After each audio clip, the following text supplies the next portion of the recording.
eu sou Paula Carolei, sou professora do Núcleo da Universidade Aberta da Unifesp e trabalho com informática, tecnologia, educação à distância, ligada à educação há mais de 20 anos, então desde pequenininho.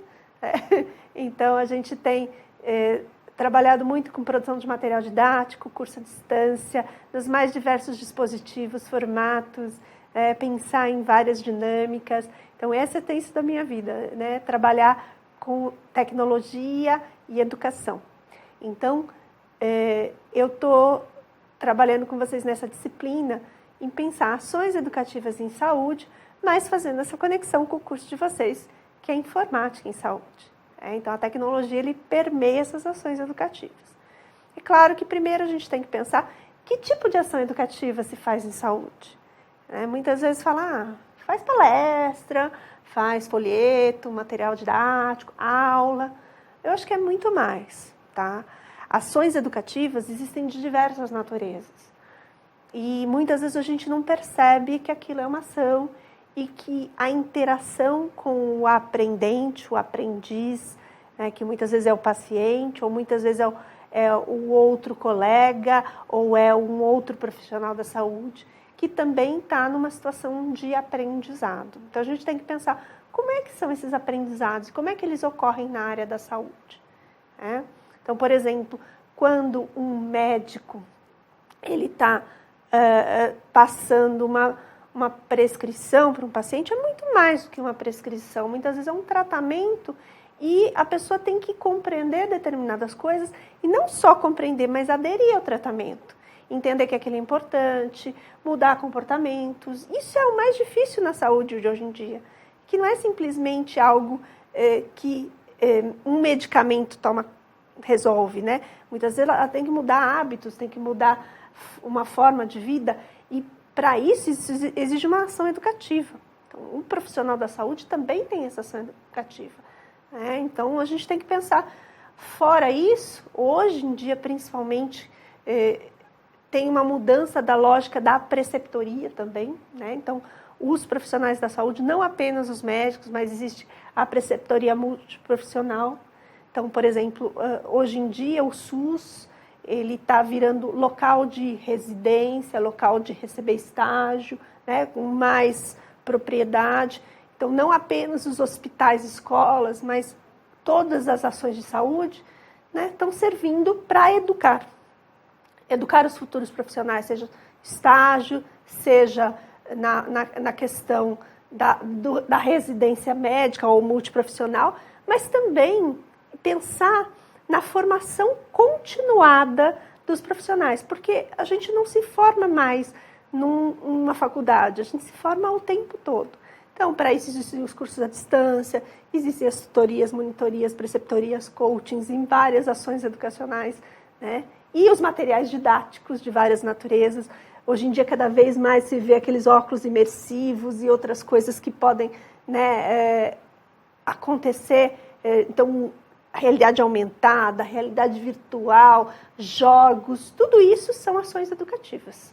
Então, vamos pensar um pouquinho. Que ações educativas você faz no seu dia a dia? Você transmite informação? Você pensa como é que aquela pessoa aprende e provoca e presta atenção? Você interage de diversas maneiras, trazendo exemplos? Como é que é a sua educação? Acho que vale a pena pensar.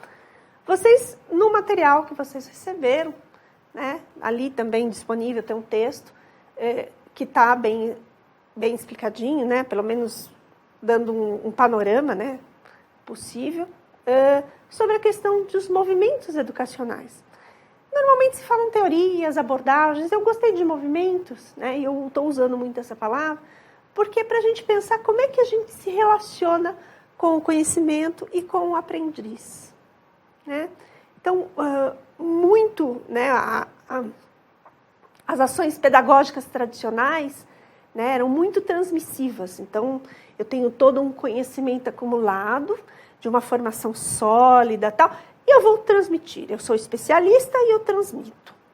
É claro que eu tenho que ter essa noção de vivência, né? Seja a vivência prática, ou seja, né, todo o estudo teórico que toda área exige, né? A gente tem uma ação educacional mesmo, né? Que a pessoa tem uma heterogeneidade. Então, é claro que o aprendiz, ele tem essa possibilidade, né, de ser mais ativo, mas não necessariamente ele tem, hierarquicamente, em termos de conhecimento, né, ele tem menos vivência, ele tem menos acesso ao conhecimento, né, entre aspas. Hoje em dia, a gente, com o advento da internet, a gente tem muito conhecimento disponível. O conteúdo está ali, né, e de diversos especialistas para ele comparar vídeos de todas as naturezas. Então, essa ação mais transmissiva, ela perdeu um pouco o sentido, justamente pela informatização, pelo acesso, pela democratização do conhecimento. E aí, como é que ficam as novas ações? Porque muitas vezes não adianta receber, não adianta essa relação de consumo. Essa relação de consumo gera uma dependência, não gera um aluno tão ativo. Então, se eu quero desenvolver uma coisa que se chama competência, né? A competência está ligada à ação, ao fazer, mas não é um fazer só procedimental, não. Então, por exemplo, quando ele faz um procedimento médico, ou um procedimento de cuidado, ou um procedimento, né? Não basta ele saber fazer o procedimento. Ele tem uma lógica de conhecimento por qual ele faz. Tem uma ética, certo? Então, tem valores, ele tem que pensar no paciente, ele tem que respeitar o paciente, ele tem que respeitar... Tudo isso mostra que não basta ele saber um procedimento. Ele tem que ter toda uma relação de valores, de conceito. Então, a competência é esse conjunto de coisas, né, que vai ajudar a ele fazer essa ação. Por isso, se eu simplesmente ensino o procedimento separado, eu não garanto que ele conecte com essas outras coisas, né? Por isso que a gente fazer uma atividade mais problematizada, mais contextualizada, que faça ele pensar em exemplos, pensar em situações reais, ou que ele traga problemas da situação real para discutir ou para resolver. Isso mostra que eu tenho muitas variáveis numa situação e ele percebe que ele tem que agir multifatorialmente, né? Por isso, atividades mais problematizadas, atividades mais de estudo de caso, atividades mais de pensar investigativamente, de fazer práticas mais relacionadas com o dia a dia daquele profissional, realmente tem resultados melhores num profissional mais completo, né? Não apenas que saiba executar mecanicamente algo, né? Então, a gente tem que pensar, o que eu quero desenvolver? Se eu quiser apenas que ele conheça coisas mais, de forma assim, mais mecânicas, ou isso acontece, às vezes tem coisa que eu não preciso discutir sobre, né? Eu tenho que entender o funcionamento de um determinado aparelho, X. Não tem como fazer discussões, fazer estudos de caso. Não, eu tenho que entender como é que funciona. Aí tudo bem eu fazer uma atividade mais reativa, né? Muitos ainda se prende à prova, né? A prova, mas assim, o problema das provas, né, das avaliações e das atividades é que muitas vezes elas são apenas coisas reativas, que cobram apenas memorização, que cobram apenas associação direta. E eu não sei se eu desenvolvi um bom profissional só com respostas prontas, com respostas mecânicas. Então, acho que a gente tem que pensar nisso, né? Tudo isso que eu estou trazendo para vocês são questionamentos das ações de vocês. E que vocês vão pensar, né? Como é que a gente faz algo, né, que seja coerente com a competência? Então, pensa. Primeiro, eu tenho que pensar o que eu quero que esse aluno saiba fazer. Mas o fazer não só procedimental, mas que ele saiba integrar os conhecimentos, que ele saiba ter uma ética no agir. Então, eu tenho a competência. Daí, nessa ação pedagógica, ele tem que fazer isso. né? Então, que tipo de atividade eu vou propor para que ele realmente faça isso? Então, se eu simplesmente pedir para ele responder coisas, será que ele vai ou responder coisas muito mecânicas, muito diretas? Né? É melhor eu fazer uma problematização, é melhor eu fazer ele investigar lá no posto de saúde, no hospital, como é que aquilo funciona, né? Conversar com as pessoas, participar de vivências, né? Fazer uma experiência prática, observar e tirar conclusões e fazer. Tudo isso são atividades mais amplas, né? Que desenvolvem melhor as competências mais complexas.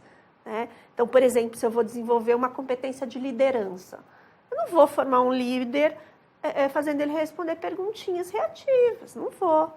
Né? Ele tem que ser submetido a questões que ele tem que avaliar, né? A situação, o contexto, perceber são várias formas de pensar, que tem pessoas, que tem a liderança não é só pessoal, que tem o grupo, né, que tem várias interações no grupo. Tudo isso eu preciso pensar. Né? Então, essa é uma questão de quando vocês vão pensar numa ação educacional, um planejamento de uma ação, vocês vão pensar, o que eu quero desenvolver?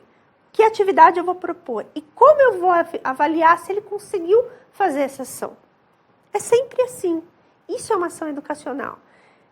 Então, por exemplo, vamos pensar, um paciente que precisa fazer um tratamento de uma diabetes, por exemplo. Né? Como é que eu vou, o que eu vou fazer? Como é que eu vou fazer que ele... É uma ação educativa, né?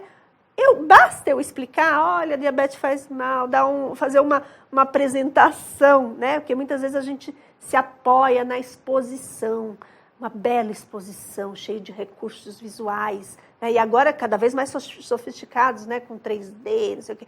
A gente se apoia na exposição, que é legal, porque o cara entende os processos e tal. Mas como é que eu vou fazer ele conectar com a vida dele? Como é que eu vou conversar? Né? E muitas vezes a gente não escuta, não tem essa interação, não dá espaço para ele falar de como é que é a rotina dele e tentar junto achar soluções para aquela rotina. Né? Em saúde existe muito um formato que é muito usado para a saúde mental, mas também pode ser realocado para outras áreas, que é o projeto terapêutico singular, né? Que é quando você faz um tratamento específico para aquela pessoa. Claro que é algo que exige uma equipe, exige tempo, nem sempre no dia a dia isso é possível. Mas isso, vamos pensar nos princípios disso. Né? A gente entender que não é só uma ação, né? Ele tem que mudar hábito. E muitas vezes a gente tem que ouvir como é que são os hábitos dele, tentar achar soluções junto. Né? Não a gente já dá toda a prescrição. Né? Então, essa relação, né, com a saúde ela é muito importante. De como a gente dá voz também para o paciente. Como é que ele se expressa, né? Como é que a gente escuta, como é que a gente dá espaço para a gente fazer algo mais interacionista. Não que eu estou defendendo um movimento interacionista apenas, mas é uma possibilidade. Vocês vão ver no material, eu falei de vários movimentos, que são uma forma de classificar as várias abordagens educacionais em relação do conhecimento com o aprendiz. Então, o primeiro movimento é o comportamental, que ainda é o mais utilizado. Que a gente transmitir, que a gente achar que a gente pode dar o estímulo certo para dar determinada resposta. Então, se a gente der o estímulo certo, a gente vai ter a resposta certa. E as pessoas são diferentes. Né? A gente pode modelar comportamentos e as pessoas são diferentes. Agora, às vezes, se eu quero focar, eu quero, né, destacar algumas coisas, o comportamental tem seu valor. Né? A gente não pode simplesmente jogar fora. A gente só tem que entender o limite daquilo. Que nem sempre há um estímulo só, uma variável só, então eu vou garantir resultados. Não. Né? E, às vezes, o fato de eu criar essa dependência, estímulo-resposta, eu crio um outro muito dependente, que não tem autonomia, que não tem poder de decisão. e que muitas vezes na vida ele tem que ter. Então a gente precisa pensar no limite das teorias transmissivas e comportamentais. As teorias cognitivas são o contrário, e muitas vezes se tenta associar as duas achando que resolveu o problema. Não é bem assim. O cognitivo é quando eu penso na pessoa, em como ela aprende. Então tem hoje em dia várias teorias neurociências, né, que como o cérebro funciona, a pessoa aprende e é determinada a tipologia e tal. Isso é legal, a gente prestar atenção, né, como é que aquele conhecimento novo vai se conectar com o que a pessoa já existe, tal, e associando realmente o comportamental com o cognitivo é interessante. Mas o aprendizado ele está na interação, muitas vezes, no social, que são as teorias interacionistas, né? Então, eu pensar como é que eu aprendo pela provocação do outro. Então, aquele estímulo, olha como é diferente do comportamental, aquele estímulo não foi simplesmente esperando um resultado. Eu fiz uma provocação para que a pessoa pensasse em outras formas de resolver aquilo. Eu não tenho uma resposta pronta. Eu tenho algumas hipóteses, eu faço uma provocação com alguma intencionalidade, mas a provocação nem sempre dá o resultado, porque as pessoas são únicas, os contextos são únicos. E é legal a gente mudar elas de contexto, fazer ela ir lá, fazer... O interacionismo é isso, colocar elas em movimento com o grupo. Então, o interacionismo tem muito atividade em grupo, pelo menos o sócio-interacionismo, né, que vem do Paulo Freire e do Vygotsky, né, é você trabalhar no seu contexto social, trazer essa escuta do social, trazer um protagonismo, que as pessoas produzam atividade, né, produzam coisas nas atividades, não simplesmente reproduzam. Aí está a diferença. O interacionismo, você pode provocar, mas tem que ter espaço de autoria. A pessoa não é assim, eu sou o especialista, ele vai ter que responder exatamente aquilo. Não. O que eu tenho de especialidade vai provocar, mas talvez o contexto dele, que eu não conheço, ele vai se apropriar daquilo e causar uma transformação. Então, eu avanço, eu não simplesmente reproduzo coisas, mas eu produzo novas coisas. Aí eu tenho autoria, autonomia, certo? Então, isso a gente tem que pensar. O quanto a gente está deixando o outro se expressar, o quanto a gente está deixando o outro ser autor. Há também as teorias mais amplas, as da complexidade, as teorias né, que pensam na aprendizagem como um ecossistema. Não é simplesmente o social, né, mas o todo. Então, muitas hoje tem o cognitivismo, né, as teorias da complexidade. Vocês devem, talvez, ter ouvido Edgar Morin ou Maturana, que trabalham com a tecnologia, inclusive, né, que pensam a tecnologia como uma forma de provocar, mas provocar uma mudança de sistema. Inteligência coletiva, o Pierre Levy também fala nisso. Então, não é uma mudança num lugar, não é uma mudança numa pessoa, mas é uma mudança na sociedade. Ele trabalha a gente como sistemas, como ecossistemas, né? Que a gente está em contato com tudo.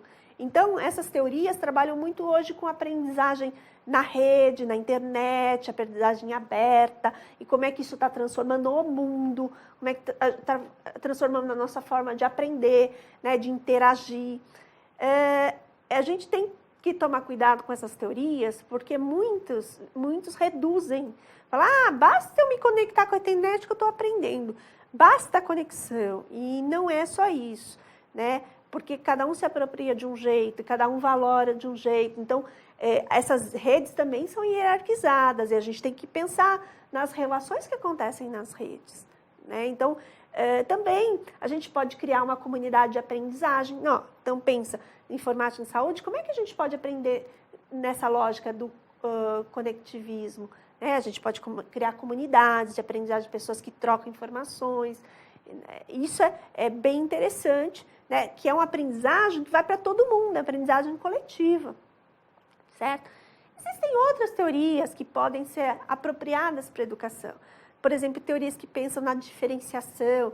Então, se eu quero provocar uma mudança de comportamento, muito pessoal da área da saúde mental trabalha muito com Deleuze, com Foucault, com Nietzsche, que são teorias que a gente chama de esquizo, né? Que é para não de esquizofrênico, não, mas assim, é para mudar, fazer pensar diferente, né? Então, se eu quero mudar um determinado comportamento, provocar isso, mas é algo que é diferente do comportamental, que eu não vou ter controle, que é justamente para provocar, para formar coisas novas. Então, trabalhos artísticos, trabalhos que têm um lado criativo, né? Que trabalham com a saúde como criatividade, como forma de expressão de arte, existe isso também. Então, a gente trabalha nesse paradigma da diferenciação.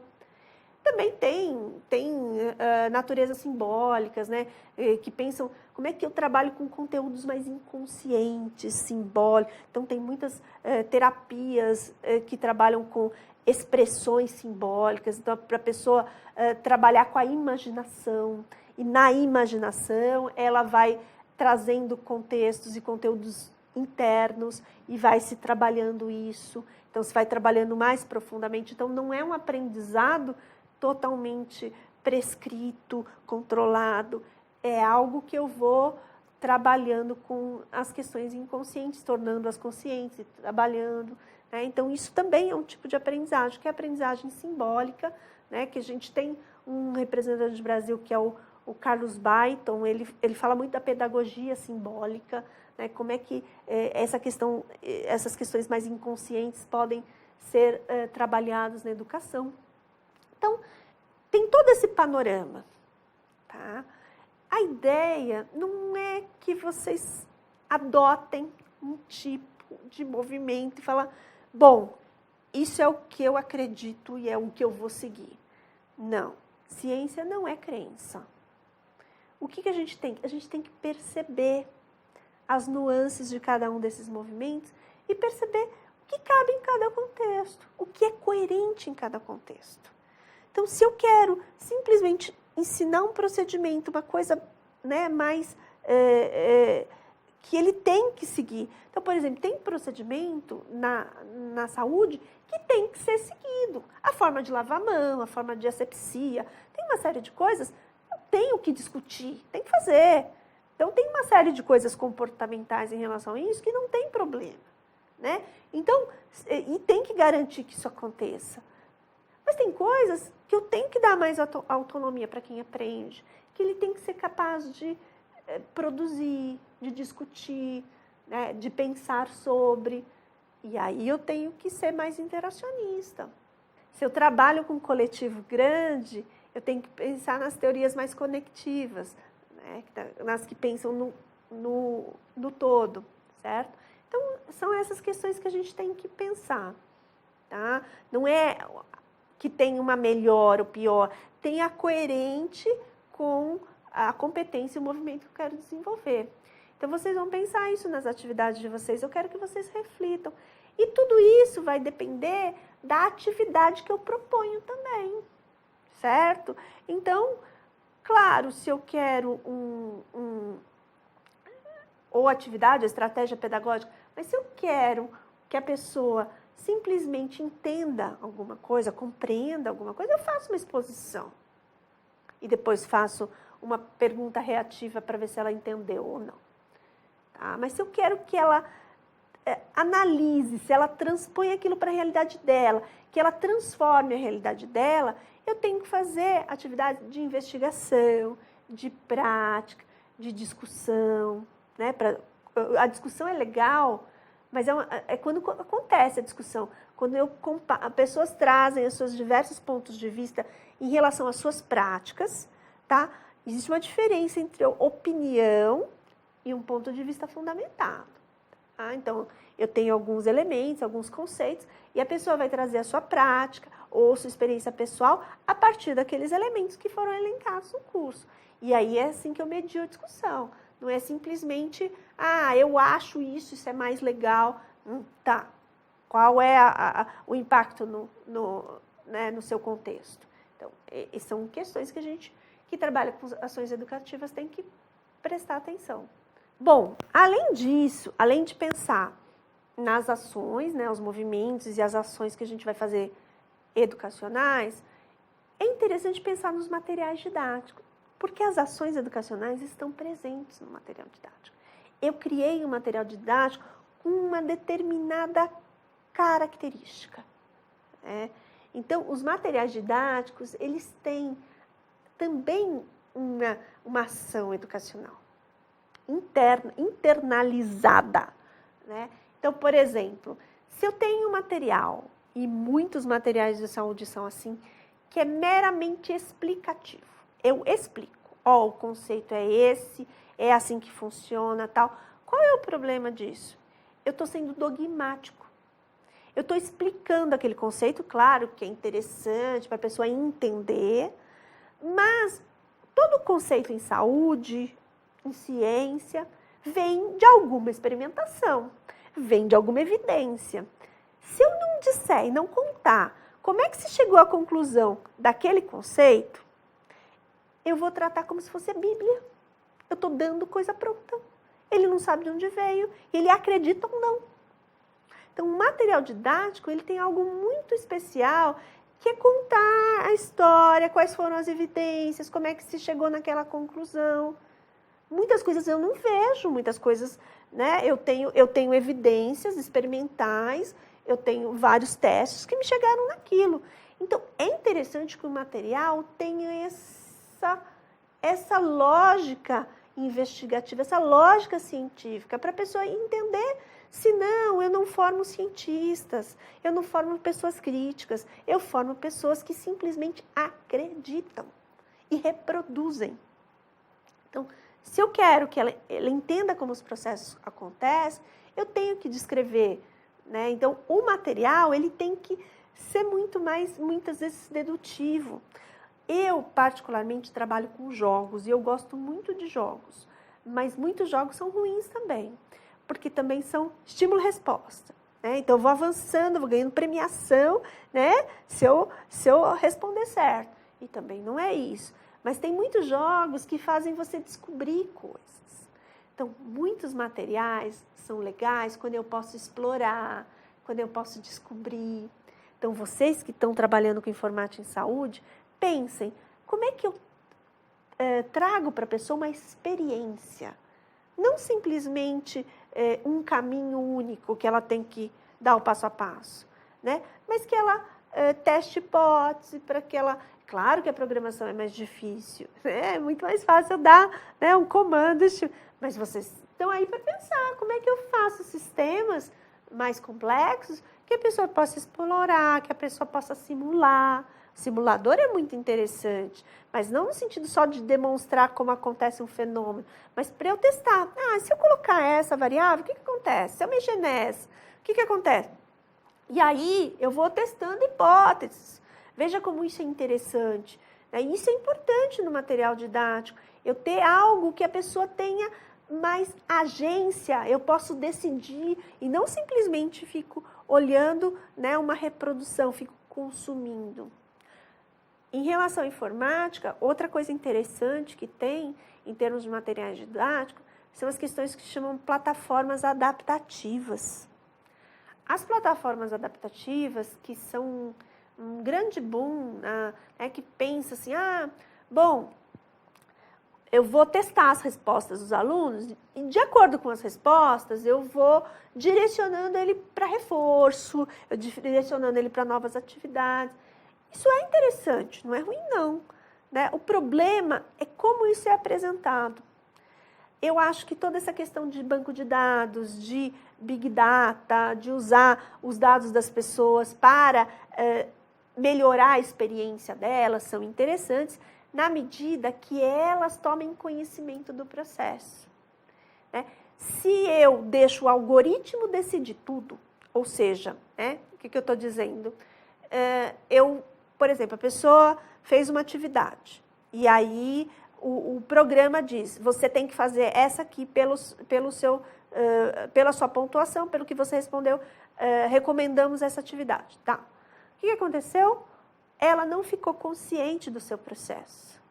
Ela não tomou a decisão. Quem tomou a decisão foi o algoritmo. Ele tinha lá uma fórmula, né? que, ó, se tivesse maior que isso ou menor que isso, vai para lá. Então, esses dados não ajudaram ela a pensar em como ela aprende, no que ela errou, o que ela podia melhorar.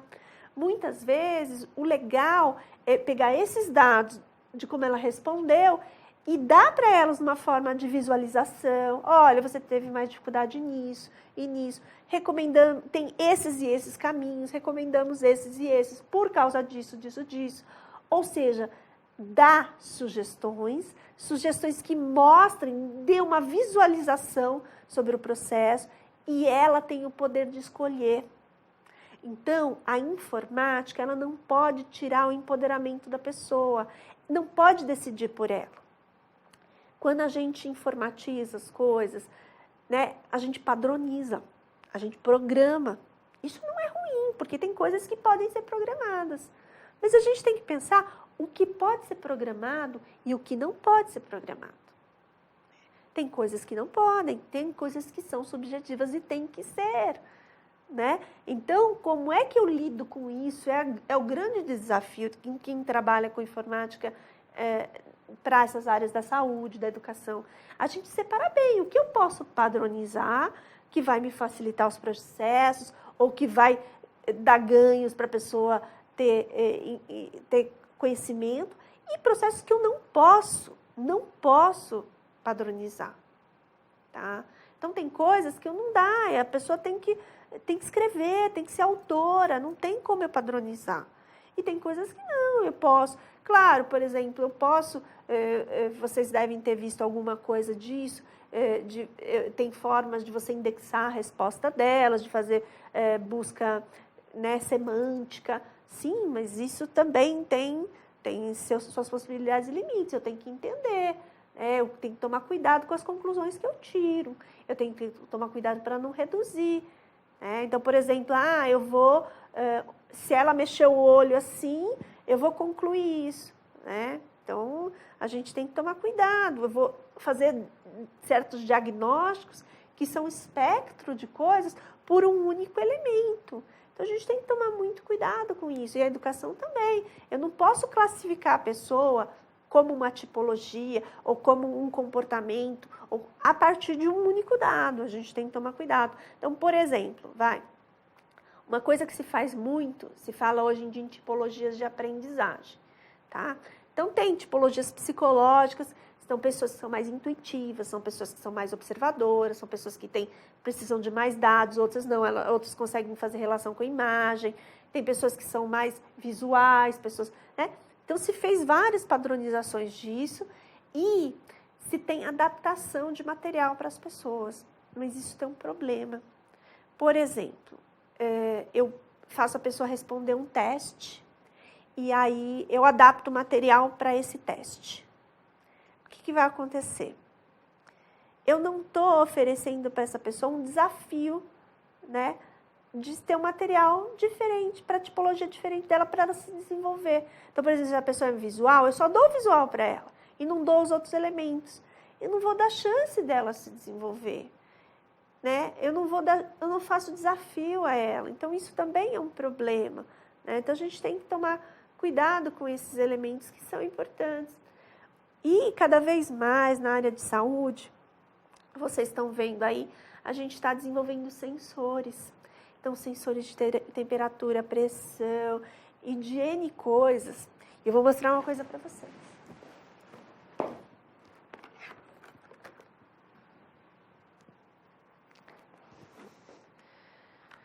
Isso aqui, então, isso aqui é um neurosensor. E estão cada vez melhores esses neurosensores.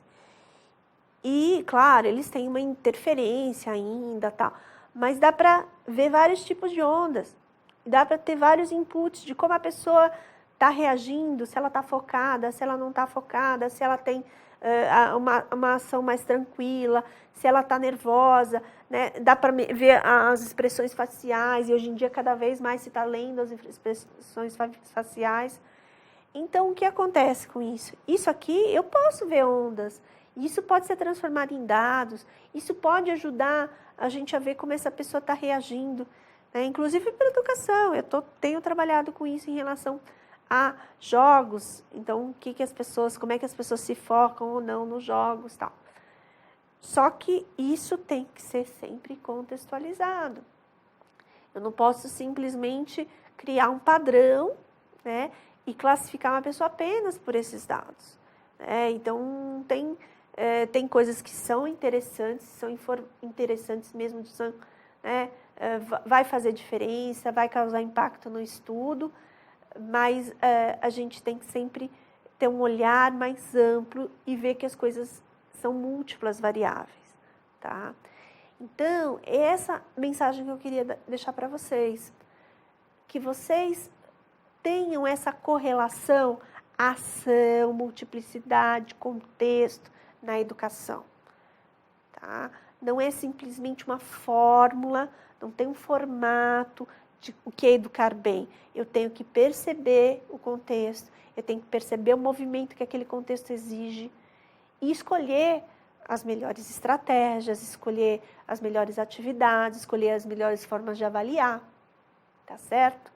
E sempre estudando, aprendendo, escutando o outro, escutando o contexto, percebendo ele, isso é muito importante, tá certo?